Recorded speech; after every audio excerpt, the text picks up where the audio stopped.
Castelo forte é o nosso Deus, escudo e boa espada, com seu poder defende os seus, a sua igreja amada. Com força e com furor, nos prova o tentador, com artimanhas traz e astúcias infernais, iguais não há na terra.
Glória a Deus.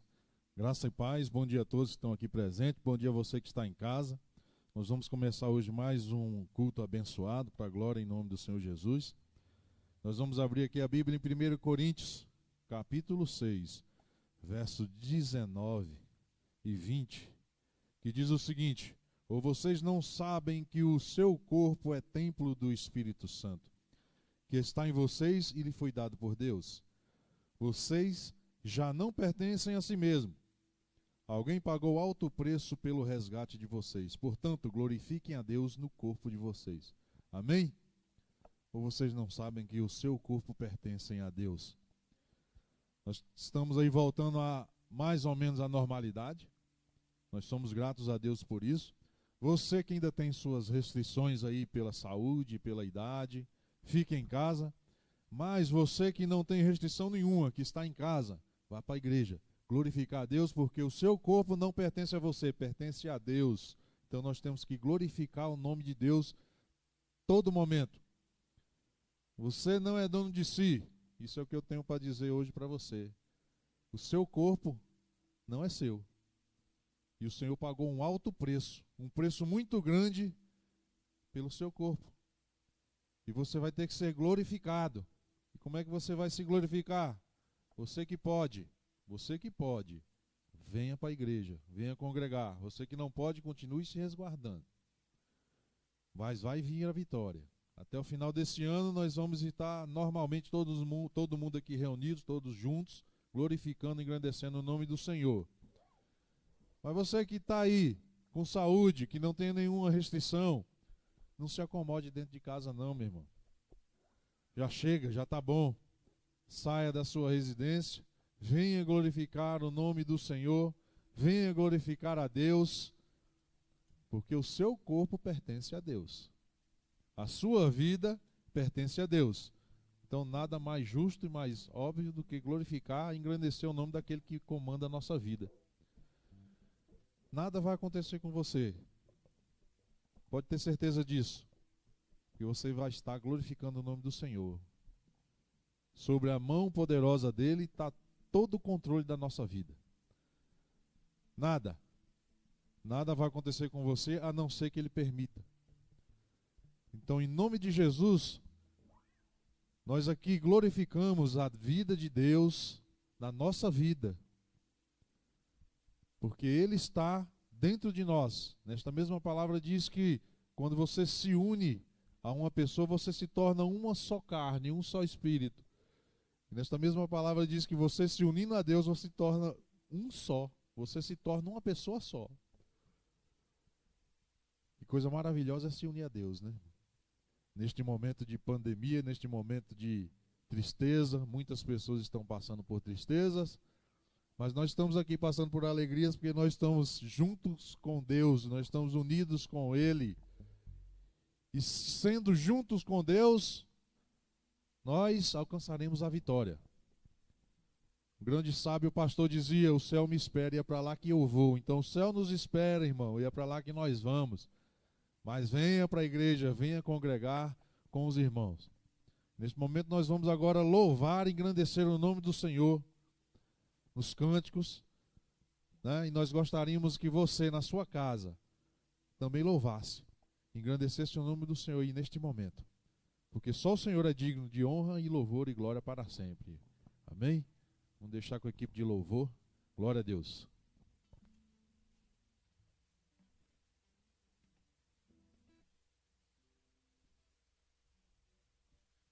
Amém, glória a Deus, aleluia. Aleluia.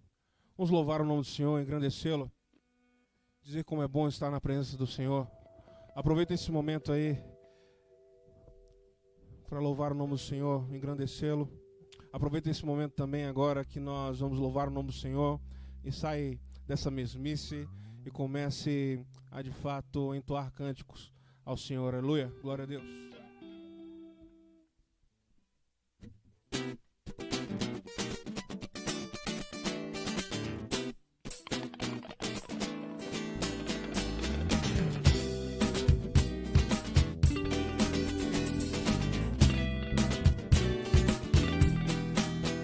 Jeová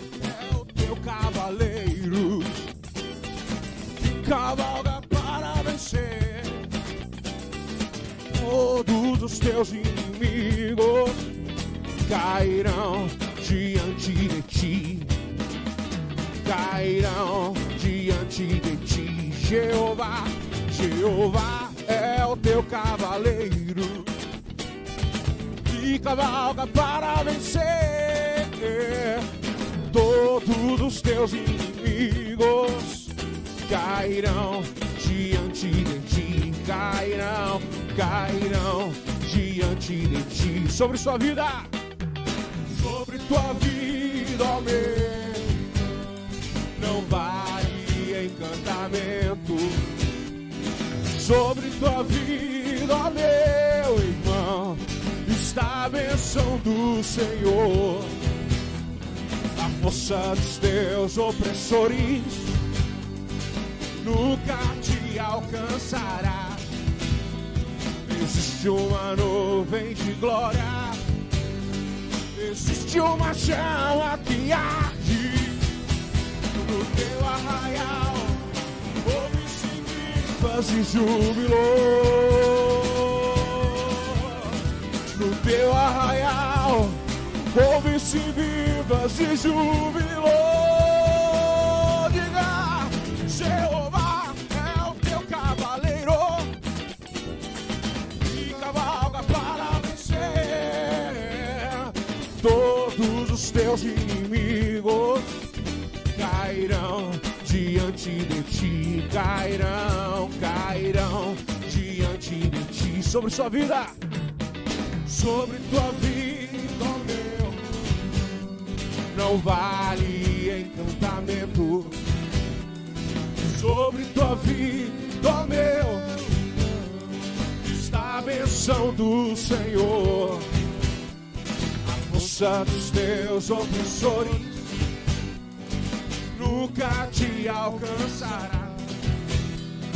Existe uma nuvem de glória, existe uma chama que arde no teu arraial. Ouve-se vivas e júbilo. No teu arraial, ouve-se vivas e júbilo. Com Cristo no meu barco nunca vai afundar. Com Cristo no meu barco nunca vai afundar. Com Cristo no meu barco nunca vai afundar. Não, não, não, não. Com Cristo no meu barco nunca vai afundar. Com Cristo no meu barco nunca vai afundar. Com Cristo no meu barco nunca vai afundar. Não, não, não, não. Diga, só Jesus, razão para ver. Só Jesus, razão para ver. Só Jesus, razão para ver. Só Jesus, razão para viver. Aleluia, glória a Deus. Aleluia. Como é bom nós podermos louvar o nome do Senhor. Glória a Deus.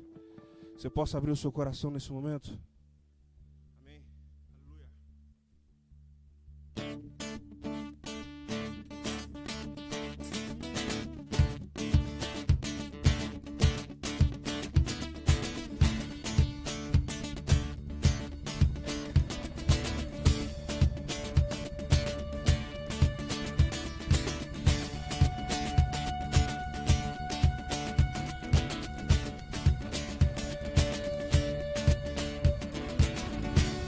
O tremor dos montes, ouço ecoar do mar, quando o povo se levanta pra adorar Cristo Senhor.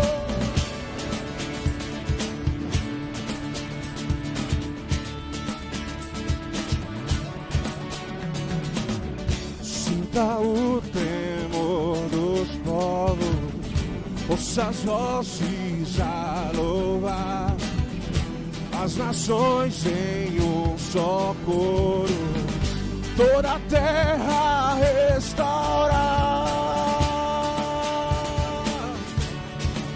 Eu vejo Deus se está movendo, entre as nações com seu poder. Jovens e velhos adorando. E os céus então se abriram.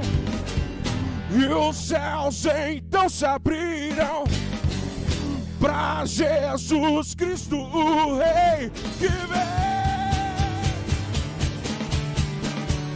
Abra o coração e deixa a música ecoar por toda a terra. Som de esperança, som de júbilo, faz-nos dançar ao Rei da Glória.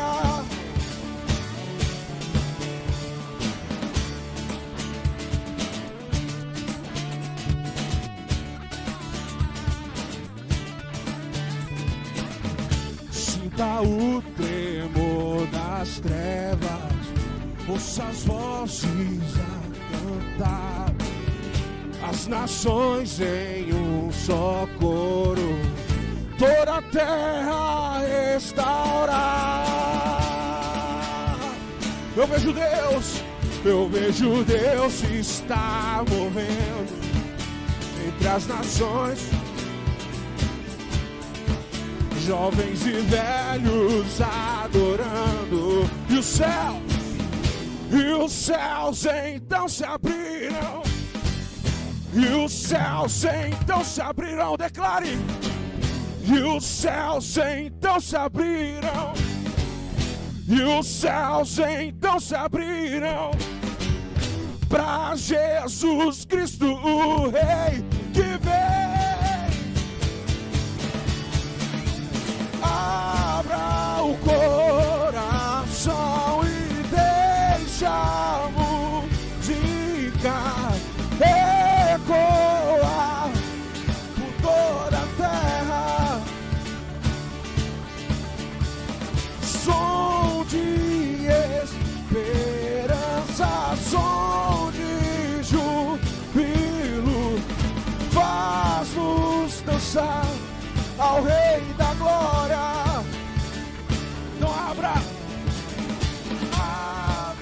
o coração e deixa a música ecoar por toda a terra. Som de esperança, som de júbilo, faz-nos dançar ao Rei da Glória.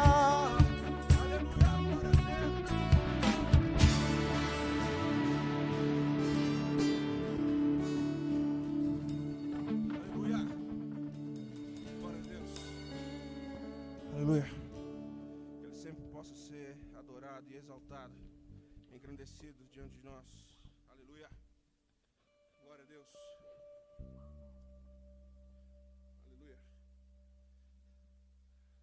Vamos declarar nesse momento que não há outro desejo no nosso coração senão exaltar o nome do Senhor, engrandecer o nome do Senhor, que Ele possa ser adorado, que Ele possa ser bem-vindo no meio de nós. Aleluia.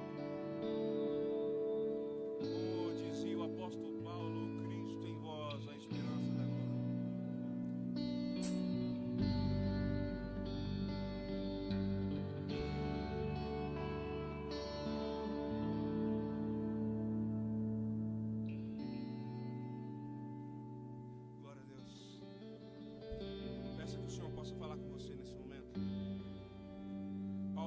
Clara certeza no livro de Colossenses, independente das dificuldades que ele viesse passar, independente das coisas que ele pudesse ver, uma coisa ele tinha certeza: Cristo continuaria sendo suficiente para ele. Independente das coisas darem errado ou darem certo, Cristo continuaria sendo suficiente para ele. Independente das coisas não acontecerem como ele queria, Cristo continuava sendo o supremo na vida dele.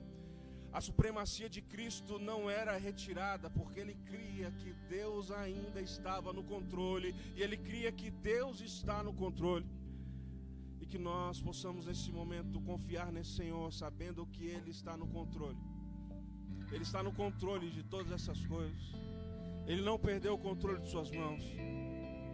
Podemos fazer como o salmista no Salmo 121, que eleva os olhos aos céus. Ele só consegue enxergar os montes e faz aquela pergunta: da onde me vem o socorro? E ele começou a observar as coisas que estavam próximo dele, e observou e entendeu que o socorro dele viria do Deus que fez os céus e a terra, que o socorro dele viria daquele que exatamente criou todas as coisas foram geradas e criadas através da sua voz. Que você nesse momento possa louvar o nome do Senhor, engrandecer aquele que fez todas estas coisas. Aleluia.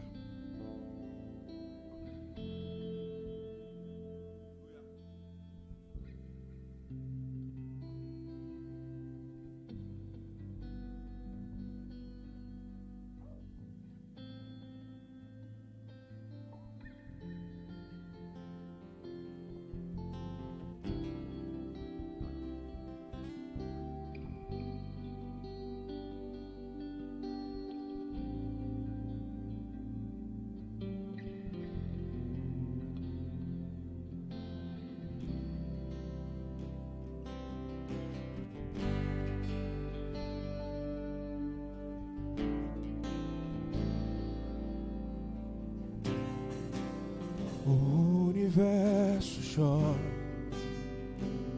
se apagou. Ali estava morto Salvador, seu sangue lá, morte dele, todo o poder das trevas vencido foi.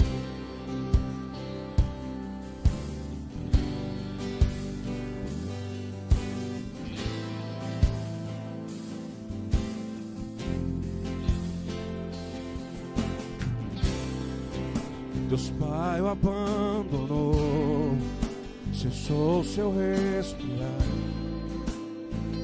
Você encontrou o fim.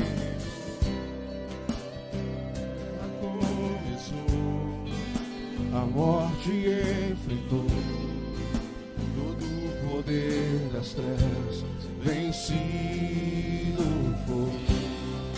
A terra estremeceu, sepulcro se abriu, nada vencerá teu grande amor. Ó morte, onde estás? O Rei ressuscitou, Ele venceu pra sempre, pra sempre.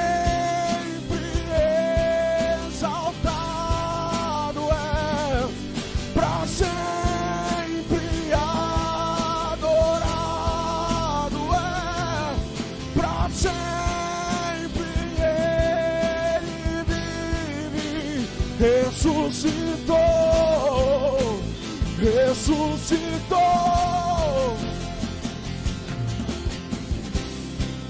A terra estremeceu, sepulcro se abriu, nada vencerá teu grande amor. Pergunta: ó morte, onde estás?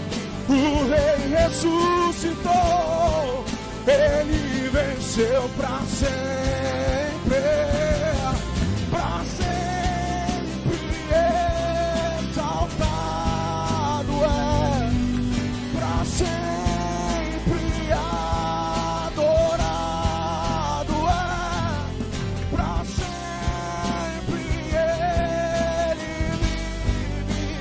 vive, ressuscitou. Ressuscitou pra sempre exaltado é, pra sempre adorado é, pra sempre.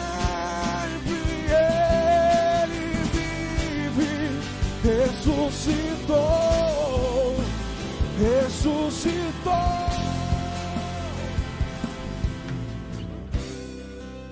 Cantamos aleluia, cantamos aleluia, cantamos aleluia, cantamos aleluia, cantamos aleluia, cantamos aleluia. O Cordeiro venceu. Cantamos aleluia, cantamos aleluia.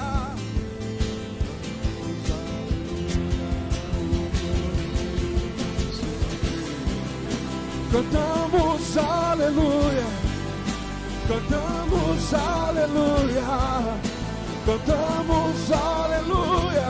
O Cordeiro venceu. Cantamos aleluia.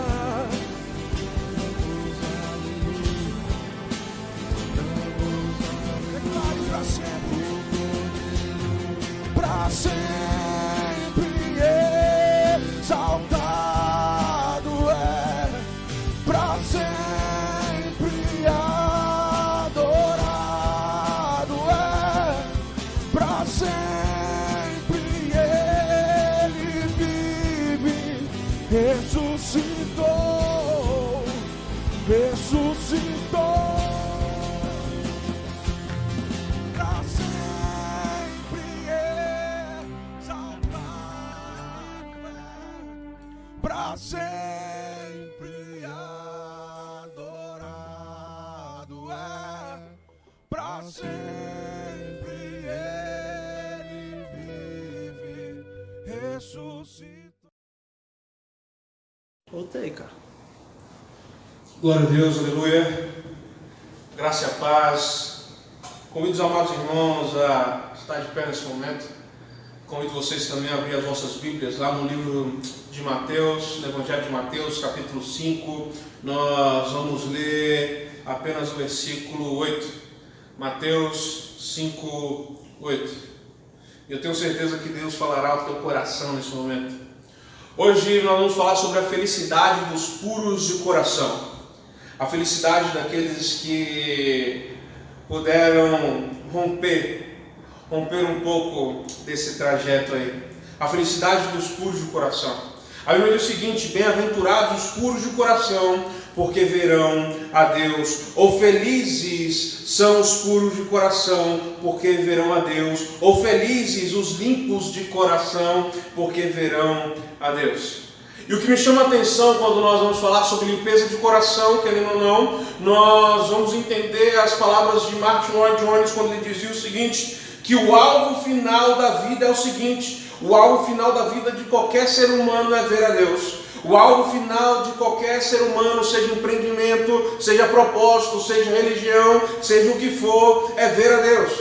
É o mesmo conceito do que James Hashim dizia: o último propósito de toda a filosofia, a última esperança de toda a ciência permanecerá sendo o último desejo de toda a nação. É esse, é enxergar e ver a Deus.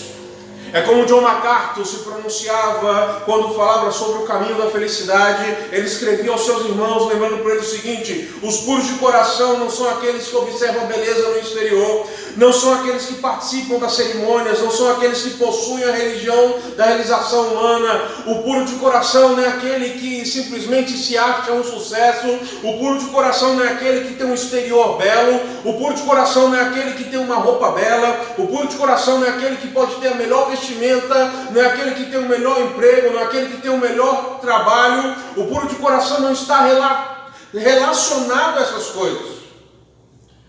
E a primeira coisa que nós deveríamos observar é essa pergunta que é dada a nós, dizendo o seguinte: onde a pureza deve ser cultivada?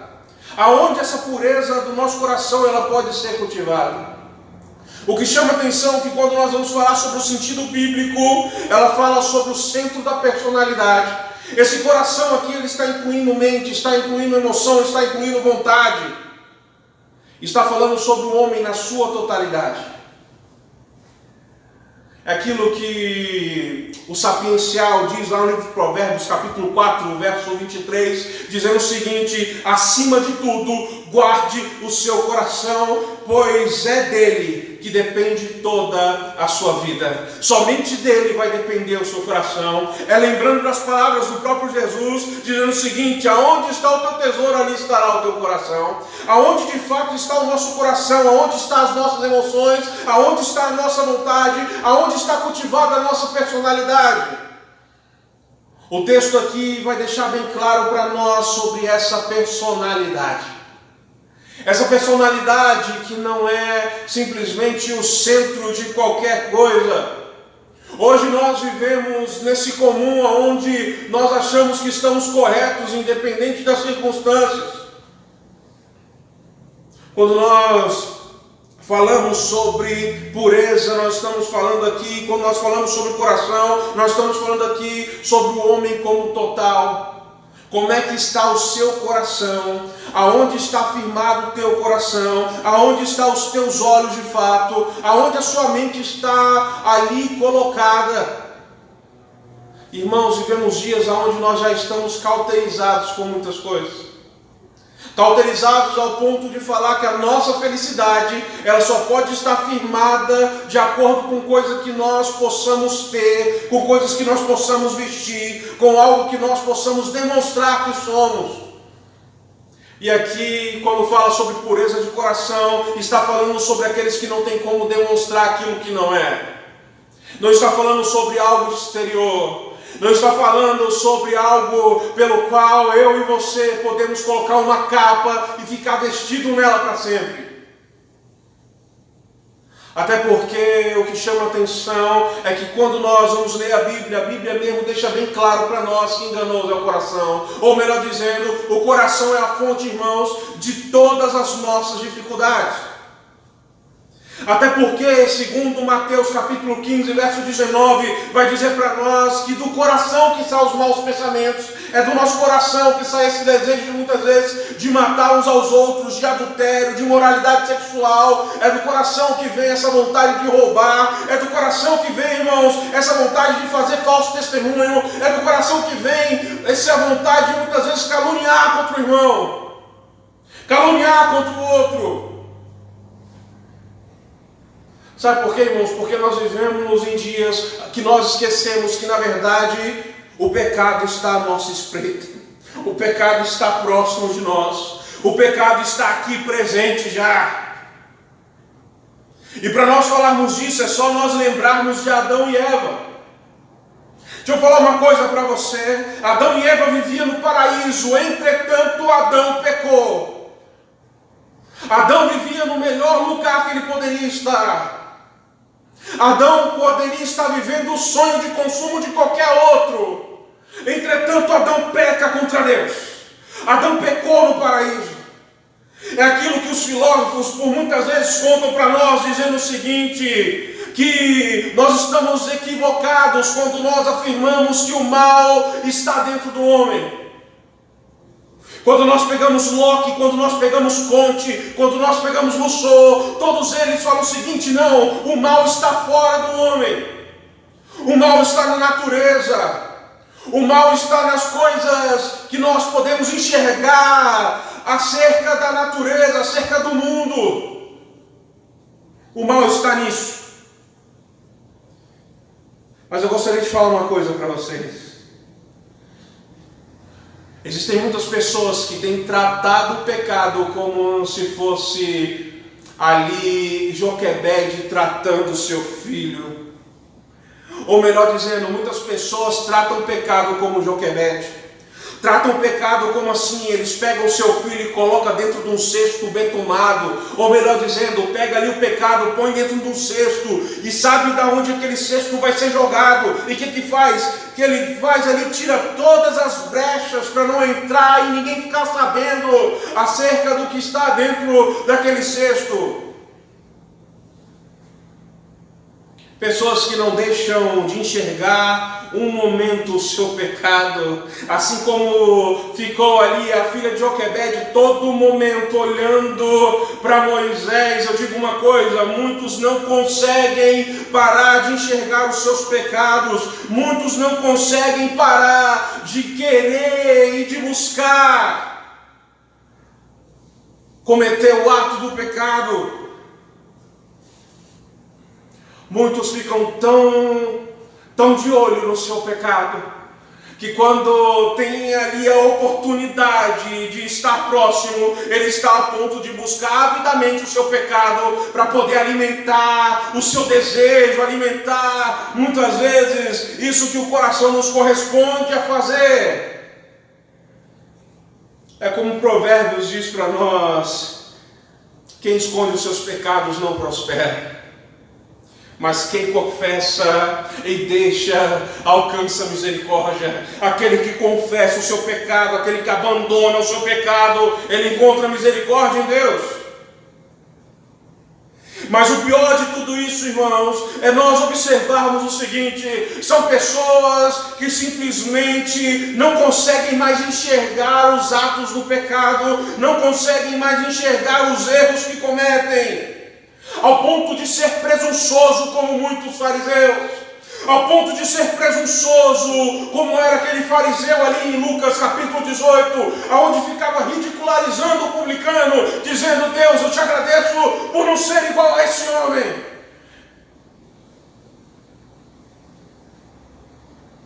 Quantos não faz como um fariseu? Ridiculariza o pecado do irmão, mas quando comete o seu pecado não pode ser ridicularizado. Quantos, quando pecam, gosta que alguém vai lá e dá um tapinha no ombro para dizer: meu amigo, você pecou, mas você tem um advogado. Mas quando o seu irmão peca, você não quer dar um tapinha no ombro do seu irmão, você quer jogar ele direto no inferno. Aquilo que o próprio Jesus fala para nós em Mateus capítulo 5, um pouco mais à frente, no verso 48, ele diz para nós o seguinte: olha, uma coisa ele nos chamou para sermos perfeitos como o nosso Pai é perfeito. Jesus fala o seguinte: olha, sejam perfeitos como o Pai é perfeito. O nosso Pai, ele é perfeito, ele é puro. E sabe por que, irmãos, a pureza deve ser dentro do nosso coração? Porque a pureza, quando ela é simplesmente exterior, ela é uma pureza somente ali aparente. Ela mostra algo que não está de fato contido dentro de nós. É como dizia ali 1 Tessalonicenses capítulo 5, dizendo: afastem-se de todo mal, porque vocês não foram feitos para imundície, mas sim para santificação. 1 Tessalonicenses 4,7, vocês não foram feitos para imundície, e sim para santificação. Aquilo que o próprio Isaías certifica no capítulo 57, dizendo para nós o seguinte: o coração é o lugar da morada de Deus. O nosso coração, irmãos, é o local onde Deus mora.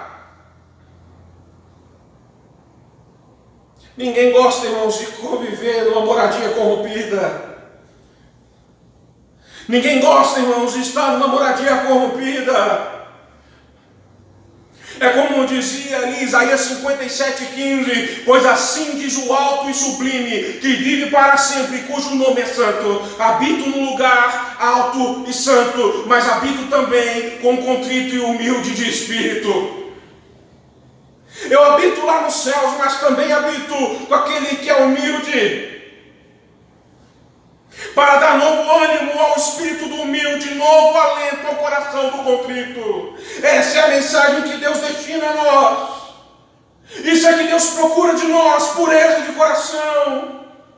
É como Paulo fala aos irmãos de Efésios, trazendo a lembrança deles: olha, para que Cristo habite no coração de vocês mediante a fé. Oro para que vocês continuem arraigados e alicerçados nele, para que Deus continue habitando em vocês. Eu continuo orando para que Deus esteja alicerçado em vocês, mas entretanto, fique bem as suas estacas.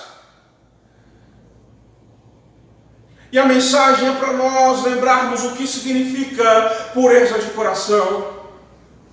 John Wesley fala algo fascinante para nós. John Wesley fala o seguinte: aqueles que foram purificados assim como Deus é puro, foram purificados de todas as inclinações não santas, purificados da pecaminosidade da carne e do espírito, purificados da ira e de toda paixão rude e turbulenta, pela mansidão e bondade, purificados de todos os desejos que não agradam e alegram a Deus, mas amam o Senhor com todo o coração, mas amam o Senhor com toda a alma, mas amam o Senhor com toda a mente e com toda a força.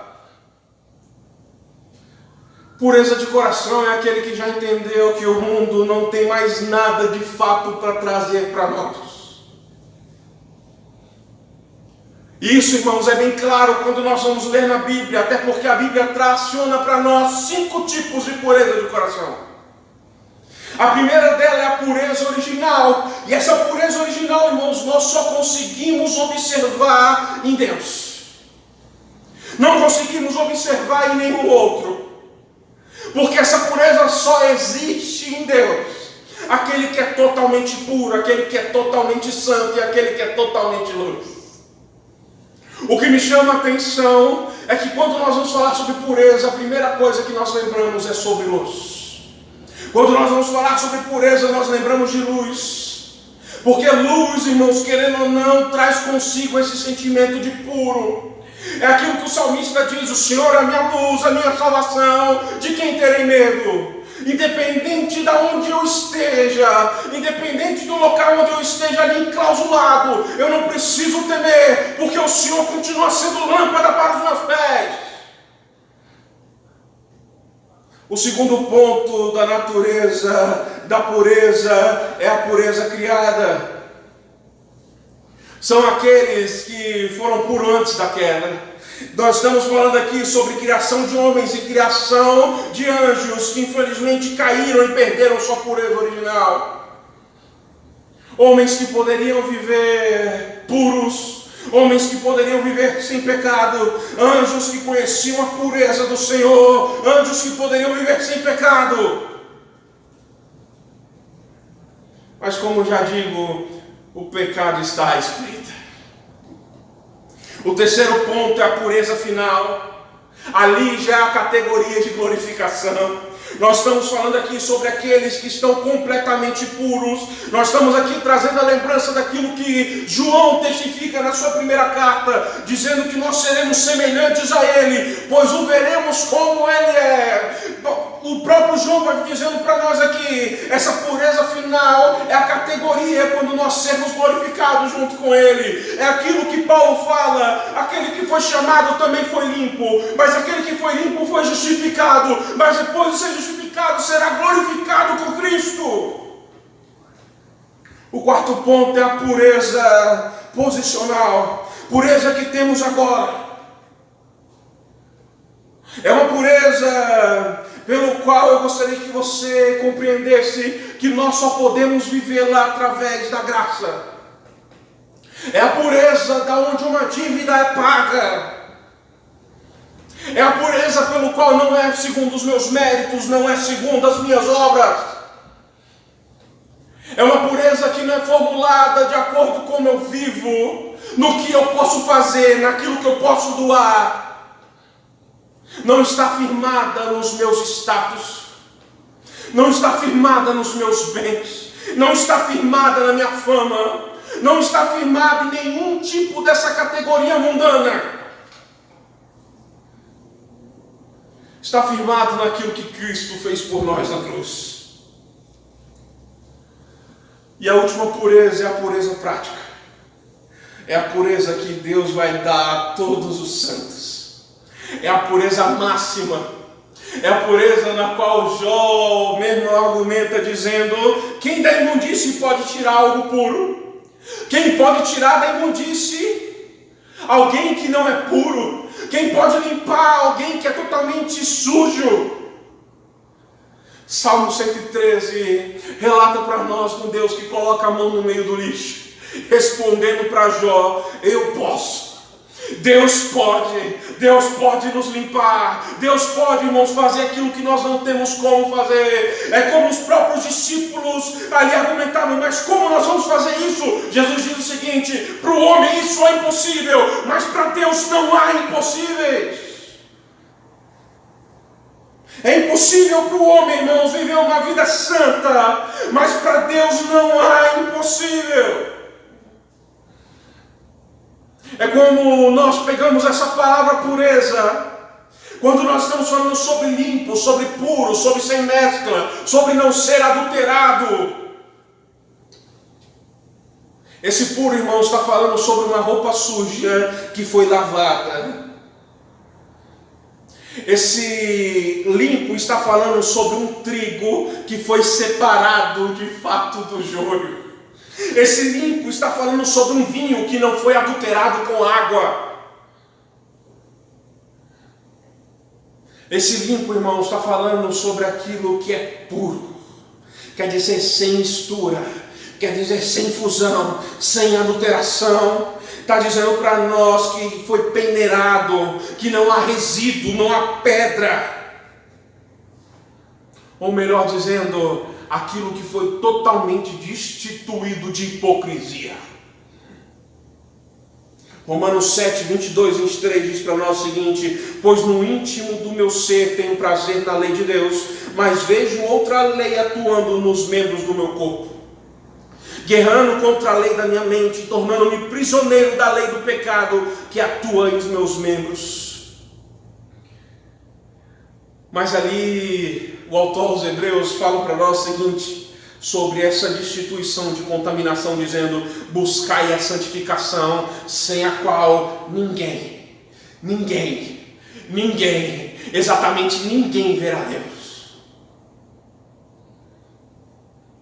Muitos utilizam textos e trechos para poder continuar vivendo na sua vida promíscua, e aqui está deixando bem claro para nós: buscai a santificação. Aquele, irmãos, que é sujo, que se suje mais, mas aquele que é limpo, que permaneça limpo.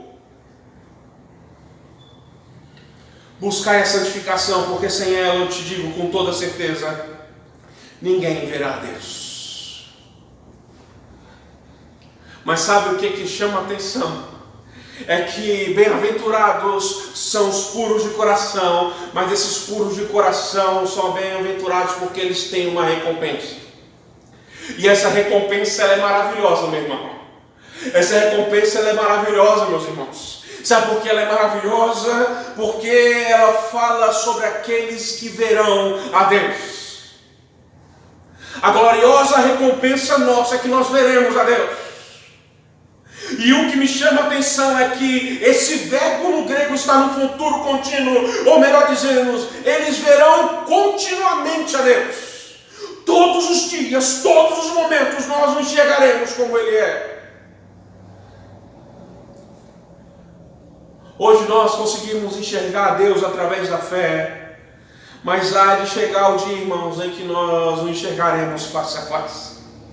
Agora nós vemos Ele como se fosse um espelho, mas chegará o dia, irmãos, em que de fato nós o veremos sem o véu. E deixa eu te falar uma coisa, essa é a promessa mais consoladora da Bíblia. Não existe uma palavra maior de consolação para nós do que essa, pois nós veremos aquele que é totalmente puro. É como Jó no meio das suas mazelas, no meio das suas dificuldades, como Jó no meio ali do seu choro, da tua tristeza, ele diz o seguinte: o meu Redentor vive, e que no fim se levantará sobre a terra, e depois que o meu corpo estiver destruído sem carne, eu verei a Deus, e eu o verei com os meus próprios olhos, eu mesmo e não outro, como anseia no meu peito o coração. Jó está dizendo: se minhas palavras forem escritas, se tivesse alguém aqui para escrever e redigir cada palavra que eu digo, meus servos não me ouvem mais, a minha esposa não me ouve mais, o meu hálito está terrível. Já tinha perdido tudo, mas ele diz o seguinte: o meu Redentor vive, o meu Salvador vive, o meu Salvador não está morto, e ele há de se levantar sobre essa terra, ele há de se levantar sobre nós. E ainda que o meu corpo estiver destruído e sem carne, eu verei a Deus. Ainda que eu esteja morto, eu verei a Deus. Meus olhos poderão contemplar a Deus. E eu gostaria de encerrar falando sobre as 8 visões que nós teremos no céu de Deus. A primeira visão vai ser a visão transparente. Quer dizer, nós vamos enxergar Deus exatamente como Ele é. Nós o veremos como Ele é. A segunda visão é que nós vamos ver é a transcendente. Aquilo que Apocalipse 4:3 afirma para nós. O próprio João não soube explicar quem ele era. João ali olha e não sabe explicar como esse Jesus é. Sabe por quê? Porque olho não viu, ouvido não ouviu o que ele já se preparou para nós. É aquilo, irmãos, que nós podemos perceber através do evangelista João. Ele observa Deus e não consegue ele de forma nenhuma ter noção de como é esse Deus, porque é um Deus que é inesgotável, é um Deus que se renova todos os dias. A terceira visão é a visão transformadora, a visão pelo qual agora nós seremos semelhantes a Ele. É aquilo que Filipenses 3:21 afirma para nós. Seremos semelhantes a Jesus. Nós ficaremos parecidos com Ele. Seremos iguais a Ele. Lembrando, irmãos, que essa semelhança não muda o fato de continuarmos sendo servos. A quarta visão é a gloriosa. Imagine você ouvir da boca do teu Senhor dizendo o seguinte: